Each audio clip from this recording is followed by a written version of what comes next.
44% од жените и девојчињата во Македонија се жртви на психолошко насилство од партнер или друг насилник. Законот за спречување и заштита од насилство врз жените и семејното насилство е на сила повеќе од една година, но тоа не ја промени значително состојбата на терен. Жените и девојчињата секојдневно се изложени на разни видови насилство, и тоа физичко, психолошко, економско насилство, демнење, сексуално насилство, присилен брак, женско генитално осакатување, присилен абортус и присилна стерилизација и трговија со жени и девојчиња. Дали кампањите за борба против ваков тип на насилство можат да ја подобрат ситуацијата? Надлежните се оптимисти. Само заедно, со заедничка борба, може да ја добиеме борбата против насилството.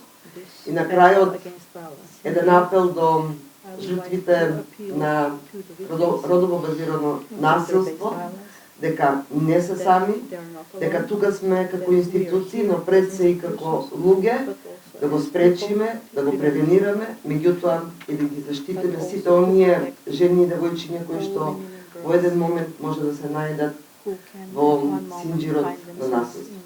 Надлежните тврдат дека се повеќе жени пријавуваат насилство, што укажува на тоа дека не се молчи и дека свеста е подигната. Надлежната министерка тврди дека во Македонија има 13 центри за жени жртви и нивните деца, 10 специјализирани советувалишта.